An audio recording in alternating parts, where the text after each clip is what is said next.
తిరుపతి మంగళం పంచాయతీ వేణుగోపాలపురం నందు గత 6 సంవత్సరాలుగా 80 కుటుంబాలకు పైగా కాపురాలు ఉండగా అర్ధరాత్రి భూ కబ్జాదారులు జేసీబీలతో ఇళ్లను కూల్చేయడాన్ని సిపిఐ తీవ్రంగా ఖండిస్తోందని, ఈ తొలగింపుకు పాల్పడిన వారిపై చట్టరీత్యా చర్యలు తీసుకోవాలని సిపిఐ జిల్లా కార్యదర్శి పి మురళి డిమాండ్ చేశారు. అర్ధరాత్రి దొంగల్లా వెళ్లి జేసీబీలతో పేదల ఇళ్లను కూల్చేస్తారా అని మండిపడ్డారు. పట్టణ పరిసర ప్రాంతంలో మంగళం పంచాయతీ వేణుగోపాలపురంలో ఉన్నటువంటి సర్వే నెంబర్ 211/2, 218/1లో ఉన్నటువంటి 80 ఇండ్లు దాదాపుగా 6 సంవత్సరాలుగా అక్కడ రేకులిల్లు వేసుకొని వాళ్ళు కరెంటు మీటర్ల సౌకర్యం కల్పించుకొని అక్కడ కాపురాలు ఉన్నారు. రాత్రి అర్ధరాత్రి కాడ 11 నుండి 2 గంటల లోపల మొత్తం కూడా 3 జేసీబీలు అక్కడ ఉన్నటువంటి భూ కబ్జాదారులు కొంతమంది అక్కడికి వెళ్ళి ఆ ఇల్లు మొత్తం కూడా నేలమట్టం చేయడం జరిగింది. ఈరోజు దాన్ని సిపిఐగా తీవ్రంగా ఖండిస్తూ ఉన్నాం. ప్రభుత్వాలు మారినప్పుడల్లా 5 సంవత్సరాలకు ఒక తడవ ప్రభుత్వం మారినప్పుడల్లా ఇలాంటి సంఘటనలు చేయడం ఇది తీవ్రమైనటువంటి అన్యాయం. గతంలో కూడా ఇదే పద్ధతిలో వైసీపీ ప్రభుత్వం వచ్చినప్పుడు రామంజిపల్లి దగ్గర ఉన్నటువంటి ఉప్పర్పల్లిలో ఇండ్లు మొత్తం కూడా నేలమట్టం చేయడం జరిగింది. 5 సంవత్సరాలు పూర్తి కాలం చేసుకున్నారు వైసీపీ గవర్నమెంట్. ఈరోజు మళ్ళా ఈ గవర్నమెంట్ వచ్చిన తర్వాత ఇలాంటి సంఘటనకు పాల్పడడం ఇది మంచి పద్ధతి కాదు.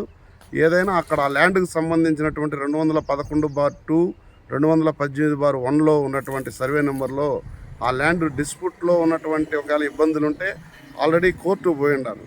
కోర్టు తీర్పిస్తుంది. కోర్టు తీర్పిచ్చి నోటీసులు ఇచ్చిన తర్వాత ఇది అన్యాయం అని చెప్పేసి నా ఇండ్లు తోస్తారు.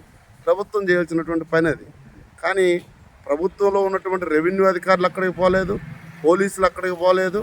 కానీ ప్రైవేటు వ్యక్తులు అక్కడికి వెళ్ళి ఆ భూమిని మొత్తం కూడా జేసీబీలతో వంగదోసినారంటే ఆ భూమి వాళ్ళు కబ్జా చేయాలనుకుంటున్నారా, లేకపోతే ఎవరు అక్కడికి వెళ్ళినారు అనేటువంటి సమాచారం కూడా ఇప్పటి వరకు ప్రభుత్వ యంత్రాంగాన్ని పోలీసులకు కానీ రెవెన్యూ వాళ్ళకి కానీ ఇంతవరకు తెలియదు. అంటే ఒక అర్ధరేత్రి కాడ జరిగినటువంటి సంఘటన 80 ఇండ్లు కూల్చేస్తూ ఉంటే పగడబందిగా రెవెన్యూ అధికారులని ఉన్నటువంటి పోలీసు అధికారులను అందరినీ కూడా ముందస్తు సమాచారం తెలియజేసి ఈ సమయంలో మేము అక్కడికి వెళ్తాం, ఆ సమయంలో మీరు ఎవరు స్పందించొద్దండి అని చెప్పేటువంటి ఆలోచనతోనే ఇవాళ అక్కడికి పోవడం జరిగింది.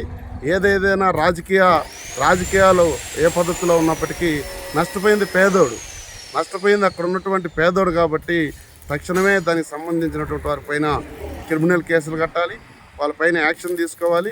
ఆ భూమి అదేదో ప్రైవేట్గా ఏదో గుడిసెలు వేసుకున్నటువంటి భూమి కాదు, అది కొంతమంది దగ్గర కొనుక్కున్నటువంటి భూమి, అది కొంతమంది దగ్గర కొనుక్కొని అమ్మినటువంటి భూమి. మరి అమ్మినటువంటి వాళ్ళపైన యాక్షన్ తీసుకోవడం మాకు అభ్యంతరం లేదు. ఈవేళ కొంతమంది అక్కడ కొనుక్కున్నటువంటి భూమిలో ఈ పద్ధతిలో దౌర్జన్యం చేస్తున్నారంటే ఇట్లాంటి దౌర్జన్యాలు మరిన్ని జరిగేటువంటి అవకాశాలు ఉన్నాయి.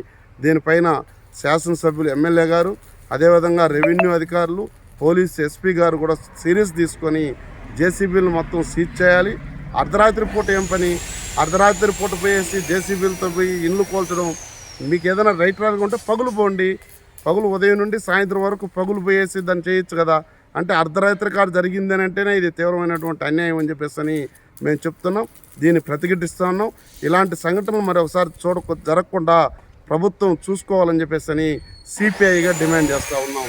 ఈ పద్ధతిలో కానీ ఇదే కొనసాగితే అన్ని రాజకీయ పార్టీలు కలుపుకొని పెద్ద ఎత్తున ఆందోళన కార్యక్రమం చేస్తామని చెప్పేసి కూడా ఇవాళ అక్కడ ఎవరైతే